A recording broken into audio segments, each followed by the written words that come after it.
아주 정확하게 전달하는 생생정보통 시작합니다. 네. 오늘 저는 살짝 덥다고 느꼈거든요. 네. 알고 보니 오늘이요 여름의 시작을 알리는 절기인 이 소만이라고 합니다. 아직 좀 5월인데 이르지 않나 생각하는 분들 계실 텐데 기상청에 따르면요 이 여름의 시작이 조금씩 빨라지고 있다고요. 네, 원래 기상학에서는 평균 기온 20도, 최고 기온 25도 이상인 날이 9일 이상 지속이 되면 여름의 시작으로 본다고 합니다. 그 기준대로 하면 이미 지난 주말부터 여름이었다는 건데요. 네. 여름은 6월부터라는 말은 이미 옛말이 된 것 같네요. 그렇네요. 그렇죠. 네. 지금도 이렇게 더운데 6월이 되면 더 더워지겠죠. 하지만 아무리 더워져도 우리가 빠뜨려서는 안 되는 게 있습니다. 바로 투표인데요. 아, 그렇죠. 역사 지방선거가 기다리고 있습니다. 자, 그래서 오늘 선거와 관련된 똑똑한 정보를 알려드리는 생생기획 세 번째 시간입니다. 자, 5월 30일과 31일 진행되는 이 사전 투표가 가능케 한 통합 선거인명부 시스템에 대해서 알아봤습니다. 6.4 지방선거가 2주 앞으로 다가왔습니다. 선거를 앞두면 일부 유권자들은 불편함을 겪기도 했습니다. 집이 지방이다 보니까 미리 사전에 신청을 해야 되는데 그 날짜를 파악을 하는 게 어렵고 저희 동네에서는 어디서 투표를 해야 하는지 잘 안내가 안 돼 있는 것 같아요. 투표 장소가 좀 멀어서 좀 가기 불편했던 것 같아요. 이번 선거에서는 그동안의 불편함을 해소했습니다. 바로 사전 투표 제도가 도입된 겁니다. 지금 부재자 투표가 있어요. 아니라 사전 투표로 가는 시간과 장소의 제약을 받았던 부재자 투표. 올해부터 사전 투표가 시행되는 동시에 부재자 투표는 폐지됐습니다. 그렇다면 사전 투표는 어떻게 진행되는 걸까요?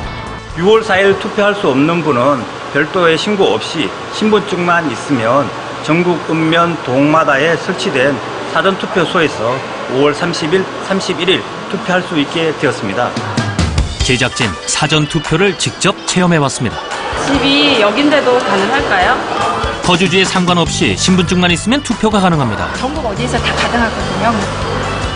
사전 투표가 가능해진 건 통합 선거인 명부 시스템 때문입니다. 모든 유권자를 하나의 명부로 합친 이 제도 덕에 전국 어디서나 투표할 수 있습니다. 신분 확인을 통해 본인이 소속된 선거구에 투표지를 받고요.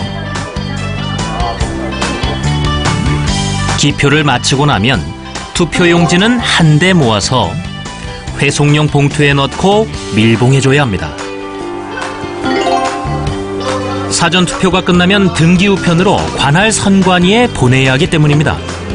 선거일 날에 예를 들면 바쁜 일이 있거나 아니면 또 다른 일이 있을 경우에 미리 투표하고 그날은 이제 예를 들어 다른 볼일을 보거나 그런 점에서 좋죠. 상당히 간편하고 여러 가지로 번거롭지 않고 시간 절약하지. 아무 데서라도 내가 권리를 찾는 거니까. 6.4 지방선거에 대한 유권자들의 관심은 높아지고 있습니다. 이번 지방선거에서는 한 사람이 7번의 권리를 행사하게 됩니다.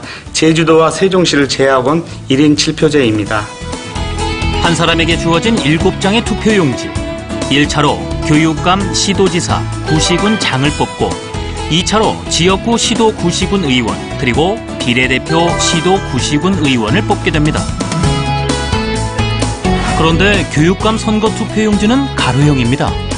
정당과 무관한 교육감 선거의 경우 후보명의 게재 순서를 공평하게 배열한 겁니다. 이번 선거에서는 후보 이름을 기초의원 선거구별로 순환 배열하도록 하였고 더 나아가 기존 투표용지와 다르게 가로형으로 작성하도록 변경하였습니다. 7번의 권리를 행사하는 6.4 지방선거. 이에 앞서 유권자들이 알아야 할 것, 나의 한 표를 지키는 일인데요. 무효표가 되지 않도록 기표해야 합니다. 헷갈리기 쉬운 무효표, 구분할 수 있을까요? 보기엔 쉬워 보여도 고르긴 어려운데요. 과연 찾아낼 수 있을까요? 다들 다양한 선택을 했습니다. 그에 따른 이유도 가지각색입니다. 도장 찍는 칸에 걸쳐져 있는 게 안 될 것 같아요. 여러 후보를 한꺼번에 체크를 해서 아닌 것 같아요. 이름에 안 적어 있고 이 위쪽에 빈 공간에 적혀 있었어요. 250여 명의 시민을 상대로 한 무효표 찾기. 2번이 128표로 가장 많은 선택을 받았습니다. 그렇다면 정답은요? 네, 시민들의 선택이 옳았습니다. 왜요? 겁나 어이없다. 왜 2번이에요? 서로 다른 후보자란에 2개 이상 기표가 됐기 때문에 무효표로 분류된 겁니다. 하지만 이렇게 어떤 후보에게 기표했는지 명백하게 드러날 경우 유효표로 분류된다고 합니다. 한 표의 가치를 높이기 위해 정확한 기표가 필요합니다. 확실한 한 표를 행사해 주세요. 이번 6.4 지방선거의 유권자는 약 4,130만 명입니다. 그렇다면 개표는 어떻게 진행될까요? 중앙선거관리위원회에서 그 과정을 지켜볼 수 있었습니다. 투표가 끝나면 투표용지는 이 투표지 분류기를 통해서 후보자별 유효표와 미분류표로 나눠집니다. 1분당 분류되는 양만 최대 420매. 이 덕분에 개표 시간이 단축된다고 합니다. 이 장비로 인해서 개표 결과를 훨씬 더 빠르고 정확하고 신속하게 국민들이 알아볼 수 있게 되었습니다. 빠르고 공정한 개표를 위해서 6.4 지방선거에선 새로운 제도가 하나 더 도입됐습니다. 바로 국민개표 사무원입니다. 국민개표단으로서 같이 참여하고 어떤 면에서는 감시하는 부분까지도 저희가 그 업무를 담당하는 게 아닌가 그런 생각을 합니다. 국민개표 사무원 제도를 통해 개표 과정에도 국민의 참여를 이끌고 있습니다. 공정하고 투명한 개표 관리에 대한 대국민적 기대치와 일반인이 직접 선거에 참여하고자 하는 기대치가 상승함에 따라 전체 개표 사무원의 약 25% 정도인 18,000여 명을 대국민 공모를 통하여 개표 사무원을 위촉하였습니다.